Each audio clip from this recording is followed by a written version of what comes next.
Hello friends, आप सभी को मेरा प्यार भरा आदाब और नमस्कार। मैं हूं रियासत हुसैन उस्मानी और एक बार फिर से हमारे यूट्यूब चैनल भारत दर्पण में आपका बहुत बहुत स्वागत है। जैसा कि हम जो है डेली जो इम्पोर्टेंट न्यूज है उन पर हम चर्चा करते हैं, तो आइए शुरू करते हैं। आज 20 मार्च 2026 की जो इम्पोर्टेंट न्यूज है उन पर हम चर्चा करते हैं। देखिए, सबसे पहली खबर देखते हैं। यहाँ पर बदले की आग की जो है आग में धधकी जो है रिफाइनरियां, यानी जो है साउथ पार्क पर जो हमला हुआ था ईरान की, तो उसको लेकर के जो है ईरान ने सऊदी अरब, कतर, इसराइल की रिफाइनरी पर जो है निशाना बनाया है। और इस संदर्भ में अगर हम बात करें तो देखिएगा, अगर ईरान ने जो है कतर पर दोबारा हमला किया तो जवाबी कार्रवाई करेगा, ऐसा अमेरिका का कहना है। वहीं जो है अगर हम बात करें, इसराइल के अधिकारियों का दावा कि अमेरिका से तालमेल बनाकर किया था हमला, यानी ऐसा माना जा रहा है कि जो है इसराइल ने जो है अमेरिका से तालमेल बनाकर किया था। और इसी संदर्भ में जो है यहाँ पर अगर हम देखेंगे तो हड़बड़ाए ट्रंप और बोले जो है इसराइल ने बिना बताए किया है ईरानी गैस फील्ड पर हमला।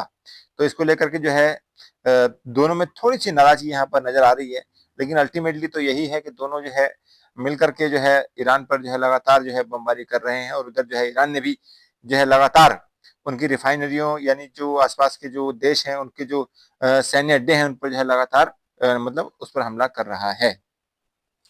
तो ये है उसका, देख लीजिए चित्र, देख लीजिए ये चित्र है इसराइल की हाइफा जो है तेल रिफाइनरी है। और उसमें जो है गुरुवार को ईरान ने मिसाइल पर हमले में जो है बाद उठता धुआं, ये धुएं की स्थिति जो है हाइफा में जो इसराइल जो उसकी रिफाइनरी है उसका ये दृश्य है, यानी सीन है। तो ये देखा हमने। और देखिएगा, नेक्स्ट देखते हैं। यहाँ पर कतर पर ईरानी हमले से जो है क्रूड बाजार जो है बहुत तेजी से मतलब बढ़ा है। अगर हम बात करें कच्चे तेल की कीमत, तो 118 डॉलर प्रति बैरल की दर से जो है ये पहुंच गया है। क्योंकि इसका मुख्य कारण यही है क्योंकि आपूर्ति नहीं हो रही है और आपूर्ति को लेकर भी जो है चिंता बढ़ी है। पेट्रोलियम मंत्रालय ने कहा है कि पेट्रोल कीमत जो है बढ़ाने पर विचार नहीं कर रही है सरकार। ऐसा सरकार कह रही है कि जो है अभी जो है सरकार जो है पेट्रोल कीमत या उस पर बढ़ाने की मतलब बात नहीं कर रही है। हालांकि 65 रुपए जो है पहले ही सरकार ने बढ़ाए हैं एलपीजी पर, तो ये हमने देखा था। अच्छा, नेक्स्ट देखते हैं। जो इम्पोर्टेंट न्यूज है, देखिए ये भी यही है कि पश्चिम एशिया में जो ऊर्जा के ढांचे पर हमले अस्वीकार्य तुरंत रोकें, है ना। तो ऐसा जो है माना जा रहा है कि जो है जो हमारी जो ऊर्जा सुरक्षा है उस पर लेकर गंभीर खतरे के जो बीच भारत की कड़ी प्रतिक्रिया आई है। और कहा है कि पश्चिम एशिया में जो ऊर्जा ढांचे पर हमले किए जा रहे हैं वो अस्वीकार्य है और उनको जो है तुरंत रोका जाए, है ना। और देखिएगा यहाँ पर मान के चलिए एक नई चीज यहाँ पर देखिएगा, जो खुशहाली रिपोर्ट है उसको लेकर के बहुत इंपॉर्टेंट चीजें यहाँ पर इस पर नजर डालते हैं। युवाओं की जो स्थिति है, युवाओं की खुशहाली छीन रहा है इंटरनेट मीडिया का अंधाधुंध इस्तेमाल, यानी जो हैप्पीनेस रिपोर्ट आती है उसको लेकर के खबर है ये कि जो है इंटरनेट मीडिया के अंधाधुंध इस्तेमाल की युवाओं की जो है खुशहाली भारी जो है गिरावट आई है। उसी को लेकर के ये जो खबर आई है कि जो हमारी वर्ल्ड हैप्पीनेस रिपोर्ट होती है उसमें जो है अगर हम बात करें जो सबसे 5 जो मतलब खुशहाल देश हैं उनकी नजर हम डालें तो देखिएगा नंबर 1 पर है फिनलैंड। और अगर हम देखिए बड़ा करके देखते हैं इसको, नंबर 1 पर है यहाँ पर फिनलैंड, सेकंड पर है आइसलैंड, और थर्ड पर है डेनमार्क, और 4 पर है कोस्टारिका, और 5 पर है स्वीडन। वहीं अब अगर हम बात करें सबसे दुखी देशों की, तो सबसे दुखी देशों में आता है अफगानिस्तान, और उसके बाद सिएरा लियोन, और उसके बाद मलावी और जिम्बाब्वे और बोत्सवाना। तो ये ऐसे देश हैं जो है जो सबसे ज्यादा खुशहाल और सबसे ज्यादा दुखी हैं।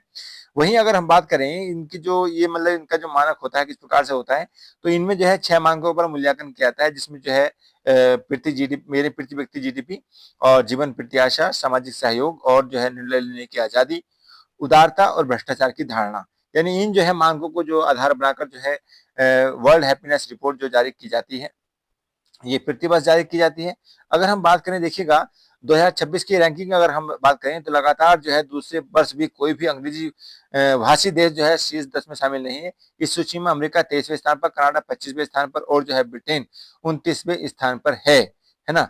अगर हम बात करें, देखिए लगातार जो है नॉर्वे वर्ष दुनिया का सबसे जो है खुशहाल देश, यह भी पाया गया कि फिनलैंड लगातार 9वें वर्ष, फिनलैंड जो है वो 9वें वर्ष दुनिया का सबसे खुशहाल देश बना है।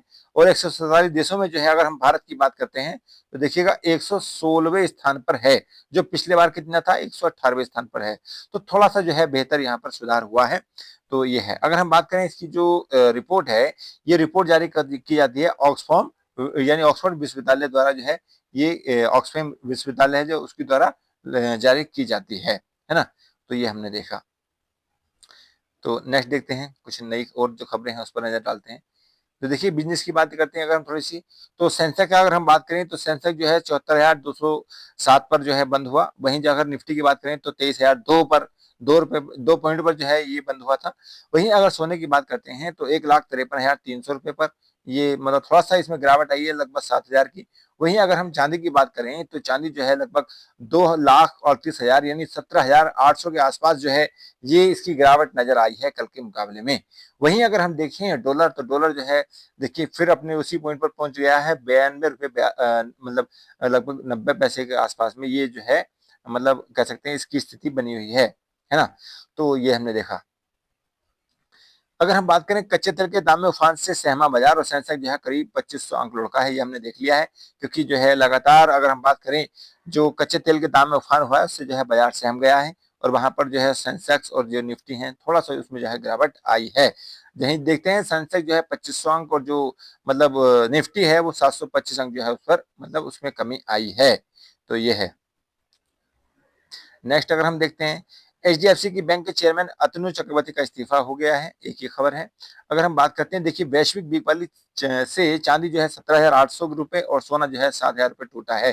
तो ये हमने देख लिया है, ये हमने पहले भी मतलब इसमें देखा। और नेक्स्ट देखते हैं युद्ध से वैश्विक महंगाई बढ़ने की आशंका। देखिए अगर युद्ध लगातार इस तरह से बनता रहेगा तो अगर तो जाहिर सी बात है महंगाई की स्थिति जो वैश्विक महंगाई है उसमें जो है लगातार वृद्धि होगी। तो ऐसा माना जा रहा है। उसमें देखेंगे कि इलेक्ट्रॉनिक्स आइटम से लेकर स्टील, सीमेंट जैसे कई उत्पादों पर होगा इसका असर। और विशेषज्ञ बोले कि 20 दिन और युद्ध चला तो निश्चित रूप से बाधित होगी सप्लाई चेन।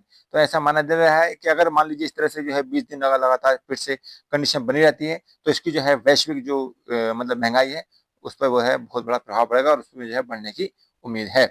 और निर्यातकों की अगर हम बात करते हैं तो देखिएगा निर्यातकों की देखें तो निर्यातकों के लिए 500 करोड़ रुपए की जो है रिलीफ सरकार ने दी है।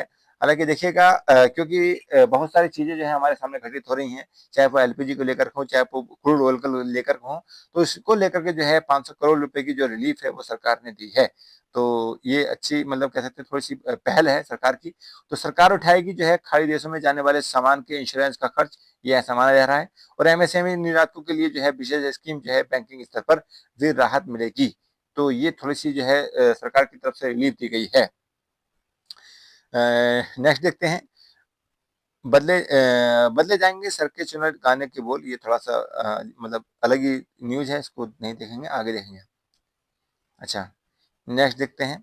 नेक्स्ट हमारी जो है साउथ पार्ट्स पर जो है हमले को लेकर लड़खड़ा सकती है जो है दुनिया की गैस सप्लाई। तो ये ऐसा माना जा रहा है जो साउथ पार्ट्स है उस पर जो हमला हुआ था तो उसका जो है अगर मान के चलिए इस पर हमले होने से जो है वैश्विक जो दुनिया की गैस सप्लाई है उस पर जो है मतलब चैन स्थिति जो है लगातार क्या हो रही है, गिर रही है। तो मान लीजिए उसमें जो है थोड़ी सी कटौती आ रही है, उसको देखने से जो है ऐसा लग सकता है कि लड़खड़ा सकती है ये गैस सप्लाई, है ना, जो सप्लाई है। अच्छा नेक्स्ट देखते हैं। कभी इस फील्ड को अपने के लिए जरूरी मान रहा था भारत, है ना, किसको निवेश करने को लेकर बनाई थी भारी भरकम योजनाएं। और 2018 में जो है अमेरिका की जो प्रतिबंध के बाद भी रुचि हो गई थी कम, है ना। तो ऐसा जो है ये मुख्य खबरें हैं। देखते हैं नेक्स्ट। ईरान पर जो है अब तक का सबसे बड़ा हमला करने की तैयारी में है अमेरिका। और अमेरिका की रक्षा मंत्री पीट हैक्सेट ने कहा है कि ईरान को इसका करना होगा सामना, है ना। उसकी सभी 11 पनडुब्बियां तबाह, अब तक का 7,000 लक्ष्यों का निशाना बनाया गया है। ऐसा जो है मतलब अमेरिका का दावा है। वहीं अगर हम बात करें भारत पर तिहरे खतरे का साया जो है अर्थव्यवस्था के लिए बड़ी चुनौती बन चुका है। और अगर हमने देखा जो हरमुज को लेकर के है तो हरमुज से जो यातायात है उससे बहाल तैयार करने की जो है यूरोपीय दोस्त जो है उस पर अपनी मतलब कह सकते कोशिश कर रहे हैं। नेक्स्ट और देख लेते हैं, ये देखिएगा कुवैत में 2 रिफाइनरों की जो है ड्रोन से बनाया गया है निशाना। तो ये भी हमने देखा। और होर्मुज स्टेट को लेकर के किसका हक है, क्या कहता है अंतर्राष्ट्रीय कानून, ये एक मतलब थोड़ी सी इसमें यहाँ पर विश्लेषणात्मक स्थिति है। हालांकि हम देख लेते हैं कि देखिएगा ये हरमुज की स्थिति है, ये ईरान है यहाँ पर, ये आपको दिखाई दे रहा होगा, ये ईरान है और ये है हॉर्मुज जल संधि। और ये देखेंगे आप, ये है पारस की खाड़ी और ये है अरब सागर यानी ओमान की खाड़ी। और ये है ओमान, ये है यूएई, है ना। तो इस तरह से जो है यहाँ से इस तरह से जो है मतलब तेल की सप्लाई होती है। तो ये हमने देखी, कुछ और भी खबरें हैं। तो एक दो खबर और है उसको भी देख लेते हैं। ईरान युद्ध से जो है मजबूत हुए नेतन्याहू ट्रंप व खाड़ी देशों की हालत पतली हो गई है, ऐसा जो है माना जा रहा है ना। और इसके बाद में देखेंगे लास्ट जो है अमेरिका व इजराइल के युद्ध उद्देश्य समान नहीं है, गावार्ड का कहना है। और ईरान युद्ध को लेकर इस्तीफे देने वाले जो कैंट एफबीआई जांच के दायरे में हैं। तो ये हमने जो है महत्वपूर्ण खबरें देख ली हैं। तो आज के लिए बस इतना ही। जय हिंद, जय भारत, धन्यवाद।